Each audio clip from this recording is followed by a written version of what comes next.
오늘 말씀 시편 130편 말씀입니다. 시 130편 1절부터 8절까지 말씀입니다. 여호와여, 내가 깊은 곳에서 주께 부르짖었나이다. 주여, 내 소리를 들으시며 나의 부르짖는 소리에 귀를 기울이소서. 여호와여, 주께서 제 악을 지켜보실진대 주여 누가 서리이까. 그러나 사유하심이 주께 있음은 주를 경외하게 하심이니이다. 나 곧 내 영혼은 여호와를 기다리며 나는 주의 말씀을 바라는도다. 파수꾼이 아침을 기다림보다 내 영혼이 주를 더 기다리나니 참으로 파수꾼이 아침을 기다림보다 더하도다. 이스라엘아, 여호와를 바랄지어다. 여호와께서는 인자하심과 풍성한 속량이 있음이라. 그가 이스라엘을 그의 모든 재앙에서 속량하시리로다. 아멘. 우리가 살아가면 희노애락을 경험하게 되죠. 기쁜 일도 있지만 슬픈 일도 생기고 때로는 분노할 만큼 그런 일이 생기기도 하죠. 문제는 내가 원하지 않는 일이 생기는데 그 일이 내 힘으로는 어떻게 통제가 되지 않는다는 거죠. 학창 시절에 저는 친구들이 아파가지고 학교에 안 나오잖아요. 나도 아파가지고 학교 좀 안 나갔으면 좋겠다, 이런 생각을 한 적이 있었거든요. 그런데 저처럼 철없을 때를 제외하고 어른들, 성인들이 자진해서 이렇게 어디가 아프고 싶다 하시는 분은 거의 없을 겁니다. 암으로 투병하시는 분들이 원해서 암 투병하고 있는 건 아닐 거 아니에요, 그죠? 박재문 장로님이 수술을 하고 회복 중이신데 아프고 싶어서 아픈 건 아니잖아요, 그죠? 우리가 살아가면서 원하지 않는 문제에 부닥치게 되었을 때 우리는 어떻게 해야 될까요? 주일에 말씀을 나눌 때 우리 사회 우울증 환자들이 굉장히 급증하고 있다라는 이야기를 해드렸죠. 그리고 그 원인이 경제적인 문제도 있지만 심리적인 문제도 복합적으로 작용하고 있다. 가장 큰 문제는 희망을 잃어버리는 것이다 라고 나누었어요. 그 희망을 잃어버리는 이유는 이 문제들이 내가 원해서 발생되는 것이 아니고 또 발생한 그 문제가 내 힘으로 어떻게 감당할 수 없기 때문에 자포자기하게 되고 결국은 희망을 잃어버리게 된다는 거예요. 내가 원하지 않은 문제로 인해서 극심한 고통을 당하고 살소망마저 잃어버리게 될 때 우리는 어떻게 이 난관을 극복해야 될까요? 오늘 본문의 시인도 자신은 원치 않지만 맞닥뜨리게 된 문제가 있었어요. 자신의 힘으로는 감당할 수 없는 이 문제로 인해서 시인은 큰 고통에 빠져 있습니다.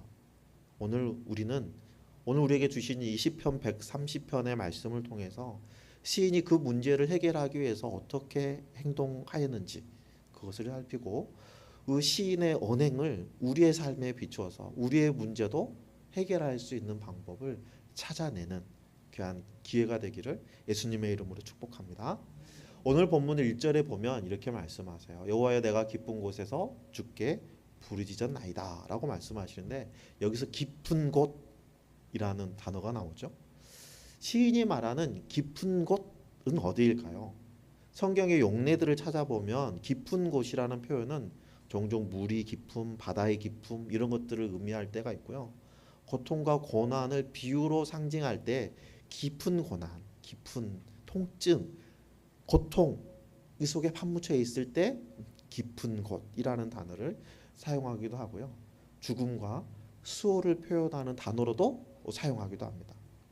이러한 성경의 용례들을 참고해서 오늘 시인이 말하는 깊은 곳이라는 의미는 급심한 고통을 의미한다라고 생각할 수 있죠.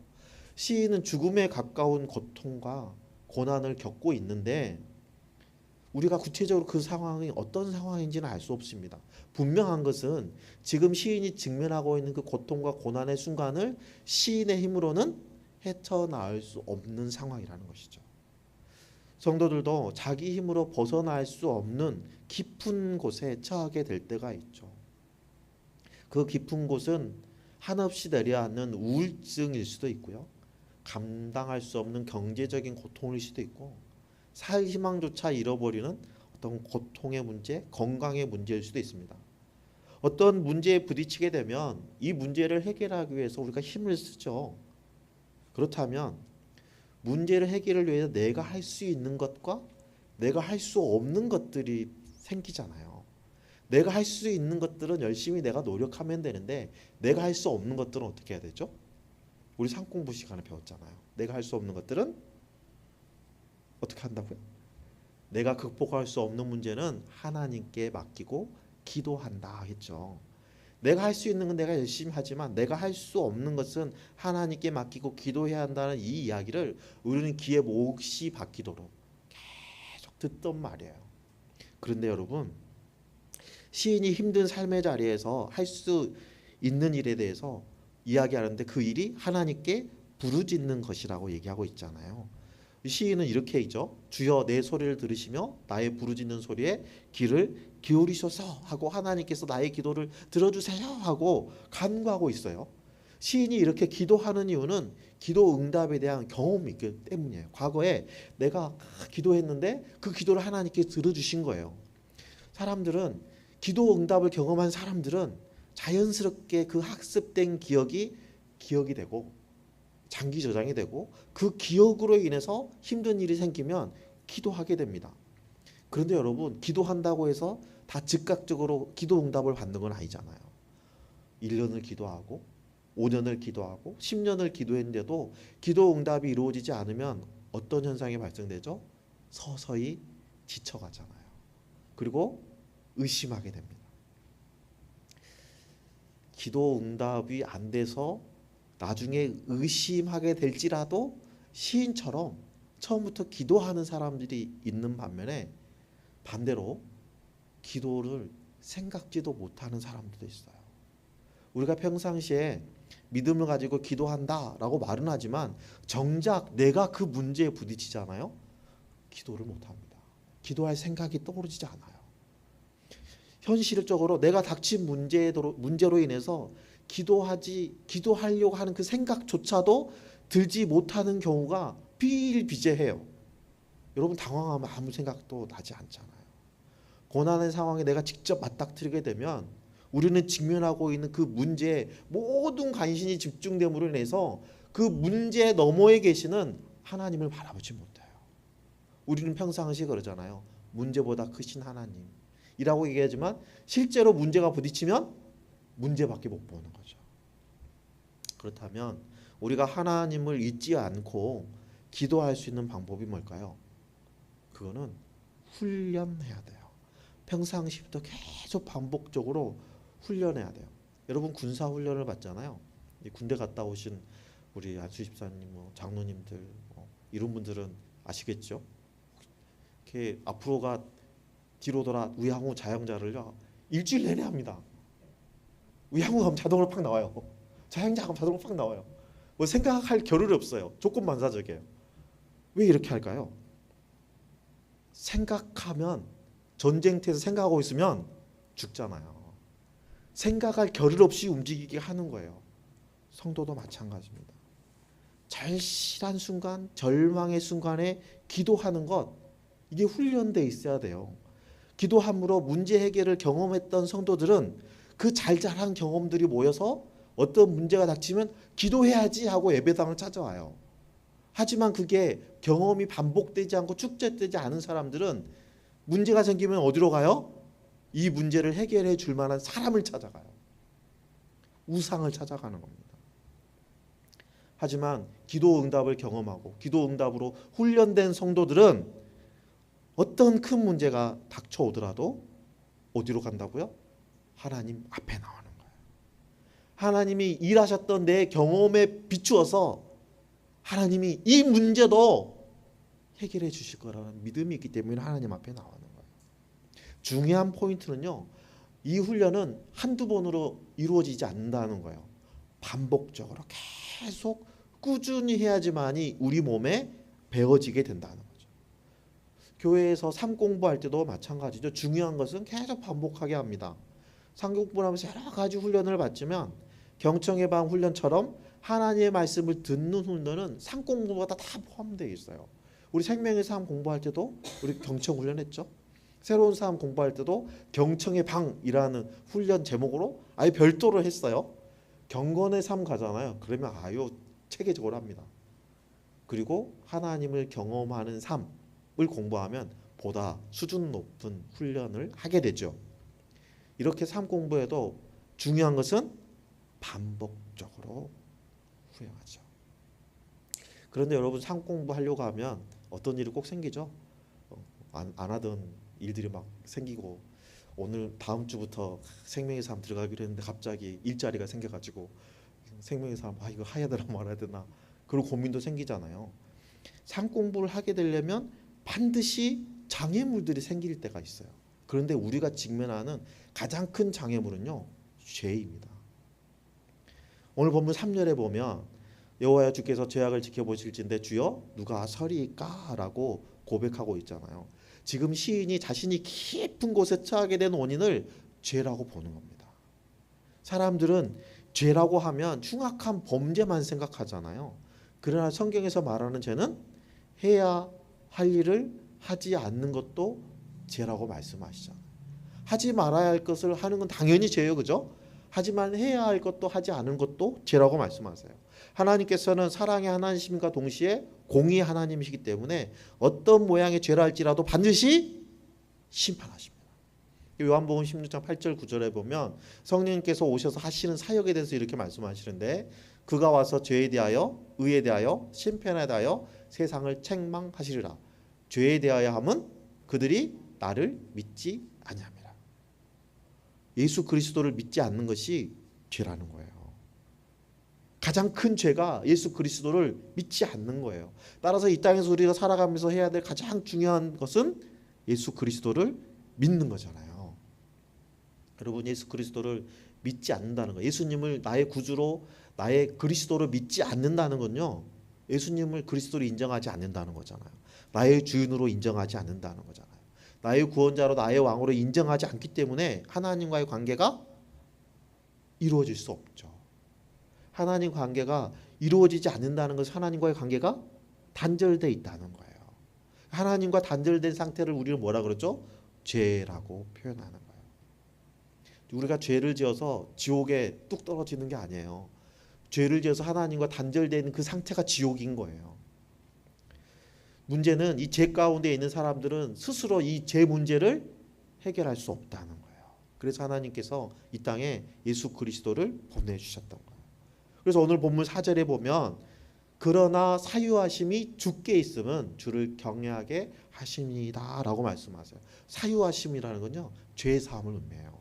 죄 사함의 권세가 예수 그리스도께 있다는 거예요. 하나님께서는 우리가 회개하는 죄들을 다시는 기억하지 않으신다라고 약속하셨어요.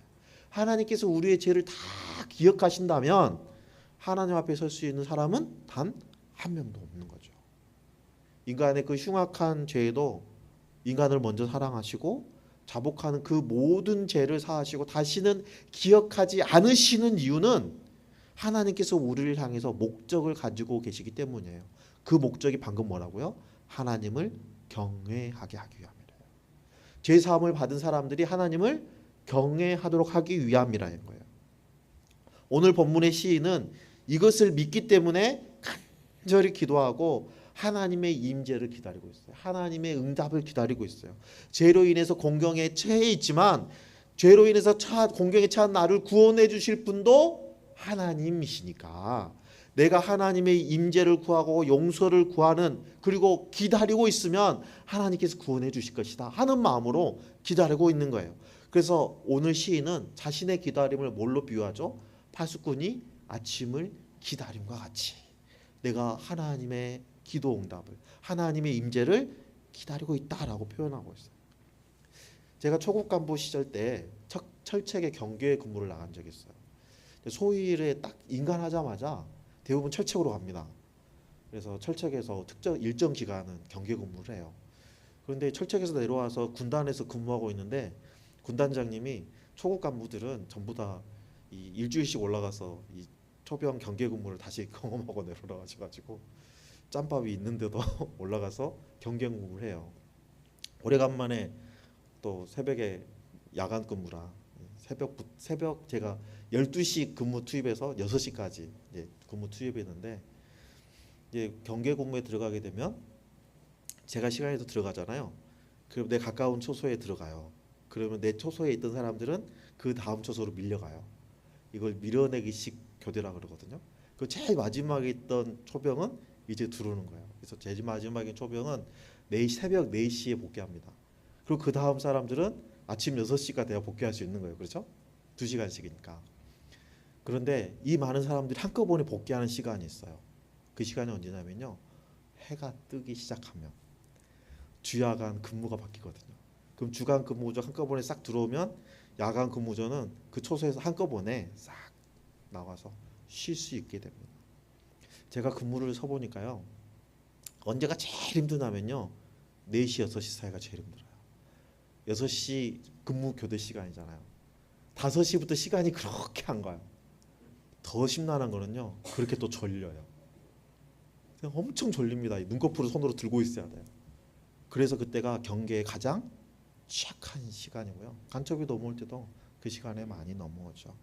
여러분, 신앙도 마찬가지예요. 우리가 깊은 곳에 있다가 하나님께서 우리에게 은혜를 베푸셔서 우리를 구원하시기 위해서 일하시기 시작할 때, 그 직전이 우리가 가장 힘들 때예요. 우리가 살아가면서 절망의 깊은 곳에 있을 때, 그래서 정신 차려야 됩니다. 조금만 기다리면 하나님이 나를 건져주실 텐데, 그 조금을 못 기다려서 구원을 이루면 안 되잖아요. 군가 중에 최후의 5분이라는 군가가 있어요. 최후의 5분까지 버티자는 얘기죠. 우리가 신앙생활할 때, 절망의 깊은 곳에 있을 때 남은 시간이 5분이다 생각하고 이제 5분만 참으면 돼 라고 생각하고 끝까지 버텨야 돼요. 그렇지 않으면 우리는 절망의 파도에 휩쓸려 가게 되는 거죠.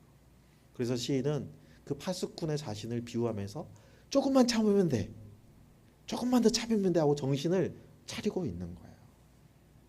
시인은 자신의 경험에 비추어서 이스라엘 백성들에게 깊은 곳에 있을 때 그때 하나님을 찾으라고 권면합니다. 왜냐하면 자신이 깊은 곳에 있을 때 하나님의 구원하심을 경험했기 때문이에요. 문제 해결은 하나님밖에 하실 수 없잖아요. 그래서 시인은 이스라엘 백성들에게 하나님의 속량하심을 간구하라고 권면하고 있어요. 하나님의 인자하심과 제사함의 은혜가 풍성하고 제한이 없기 때문에 이스라엘 백성들이 회개하고 자백하는 모든 죄를 용서해 주실 것이라고 말하고 있어요. 8절에 보면요. 그가 이스라엘의 그 모든 죄악에서 속량하시리로다 라고 말씀하세요. 하나님께서 능력이 없어서 죄사함을 못하는 게 아니고 능력이 부족해서 그 모든 죄악에서 속량을 못하시는 것이 아니라는 거예요. 이 세상에 거하는 죄인들이 풀어야 하는 그 구원에 대한 속량, 이게 너무너무 많아가지고 하나님이 다 못하시는 경우는 없다는 거예요. 우리가 죄인들이 이 땅에 살아가면서 소망과 기대를 하는 그 모든 근거는 하나님의 은혜로 누리는 인자하심의 속량이에요. 7절에 보면 이렇게 하겠죠. 이스라엘아 여호와를 바랄지어다. 여호와께서는 인자하심과 풍성한 속량이 있음이라. 하나님의 은혜로 해결하지 못할 은혜가 없다는 거예요. 은혜로 해결하지 못할 문제가 없다는 거예요. 우리는 이 은혜라는 단어에 내재되어 있는 두 가지 의미를 좀 생각해 볼 필요가 있어요. 오늘 본문에 이야기하는 은혜에는요, 첫 번째는 아무리 큰 죄라 할지라도, 아무리 많은 사람이 회개하고 하나님의 속량을 구한다 할지라도 부족함이 없이 부어주실 만큼 풍성한 속량을 가지고 계시다는 거예요. 주일 설교에서 나누었듯이 환자들이 병원에서 가장 듣기 싫어하는 말이 뭘까요? 병원에서 당신에게 더 이상 해줄 일이 없습니다. 당신의 질병이 너무 많이 진행돼서 당신의 질병의 환부가 너무 커서 우리 병원에서는 할 수 없어요 라는 말이죠. 마찬가지, 내가 깊은 곳에서 신음하고 있는데 내가 지고 있는 죄가 너무 커서, 내 죄가 너무 많아서 제사함의 속량을 받을 수 없다, 그런 말을 들으면 얼마나 무서워요. 그런데 그런 일은 있을 수 없다는 거예요. 제사함의 은혜가 너무너무 충분하기 때문에. 은혜라는 단어에 내재된 두 번째 의미는요, 이 속량의 근거는 예수 그리스도의 보혈에 있다는 거예요. 속량이라는 단어의 의미는요, 값을 주었다, 치르다라는 뜻이에요. 값을 주고 뭔가를 산다라는 의미거든요. 예수 그리스도의 보혈을 주어서 우리의 생명의 값을 치르신 거예요. 우리 생명값을 주신 거예요. 그러므로 이 속량은 예수 그리스도로만 누릴 수 있는 거예요. 예수 그리스도 안에서만 누릴 수 있는 거예요. 이사야서 27장 5절에 우리말 성경으로 보면 그렇게 되지 않으려면 차라리 내 피난처에 몸을 기대라. 차라리 나와 화목하여라. 나와 화친을 맺어라. 이렇게 말씀하세요. 사람이 누릴 수 있는 진정한 화목은 어디에서요? 예수 그리스도의 품 안에서 누릴 수 있다는 거예요. 우리가 주님 안에 있을 때만 풍성한 은혜를 누릴 수 있다는 거예요. 우리 골로새 1장 13절 14절 말씀에도 이렇게 말씀하셨죠. 그가 우리를 흑암의 권세에서 건져내사 그의 사랑의 아들의 나라로 옮기셨으니 그 아들 안에 소리가 속량 곧 제사함을 얻었도다. 나의 죄를 속량하실 분은 한 분밖에 없으시죠. 유일한 우리의 구원자 예수 그리스도뿐이라는 거예요. 이러한 확신이 있다면 내가 응답의 시간이 지연된다 할지라도 그 시간이 너무 길어서 내가 너무 큰 고통을 당하고 있다고 하더라도 성도들은 인내로 참아낼 수 있어요. 왜냐하면요, 방법이 이 길밖에 없거든요. 예수님이 이걸 해주시지 않으면 해결할 방법이 없거든요. 선택의 여지가 없어요. 우리가 할 수 있는 일이라고는 하나님께 구하고 기다리는 것밖에 없는 거예요. 시인은 이러한 확신을 가지고 있기 때문에 믿음의 공동체를 향하여 오직 하나님께만 희망을 두라고 말씀하는 거예요. 하나님께만 소망을 두라고 얘기하는 거예요. 하나님만이 죄로 인해서 깨진 관계를 회복시켜 주실 수 있어요. 하나님만이 이스라엘을 속량하실 수 있어요. 하나님께서 이스라엘을 아무런 조건 없이 속량하는 성품을 가지고 계시기 때문에 우리 또한 구원받을 수 있어요. 룻기에서 강조하는 이 인자하심이 오늘 말하는 속량의 인자입니다. 오늘 우리는 오늘 본문의 시인의 권면을 통해서 공동체가 죄를 범한 후에 하나님과의 관계가 깨어졌을 때 어떻게 회복할 수 있는지, 그렇게 하려면 우리가 무엇을 해야 되는지에 대해서 살펴보고 있어요. 시인은 하나님의 인자심에 기대어서 우리의 기도를 들어주실 것이라는 것을 믿고 간구하라. 하나님은 우리를 반드시 깊은 곳에서 건져주실 것이다. 그러므로 깊은 곳에서 건져주시길 간구하라고 이야기하고 있어요. 그리고 이스라엘 백성들을 향해서 하나님의 용서하시는 그 성품, 하나님 그 사랑의 성품, 그것을 신뢰함으로 하나님께 소망을 두는 삶을 살아가라고 얘기하고 있어요.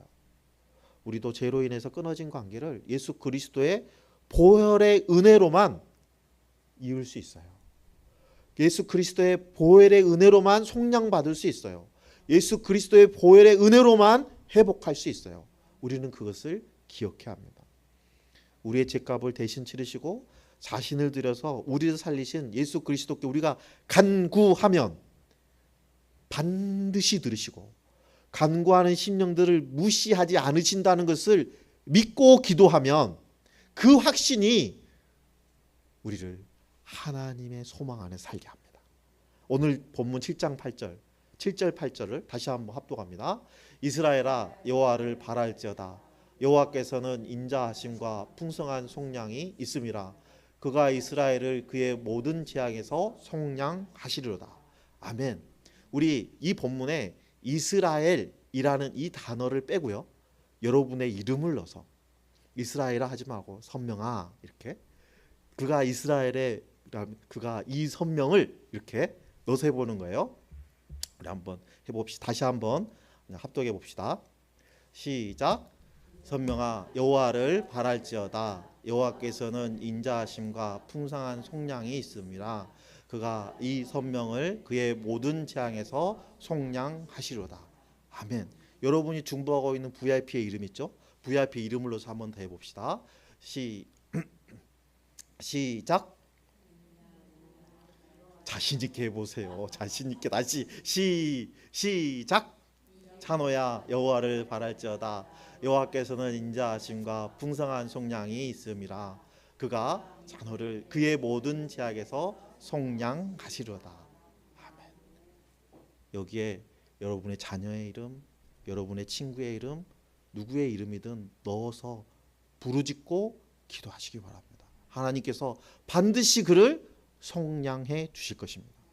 오늘 우리가 마주하고 있는 문제들, 깊은 곳에 주저앉아서 우리의 구원을 이루시기를 바라고 있을 때 우리를 구원하실 분은 예수 그리스도뿐이라는 것을 기억하고, 어려울수록, 문제가 클수록, 우리의 죄짐이 무거울수록 우리는 더욱더 예수 그리스도 앞에 나아가서 부르짖어야 됩니다. 그러한 믿음의 삶, 그러한 소망을 품은 삶을 살아가는 저와 여러분들 다 되시기를 예수님의 이름으로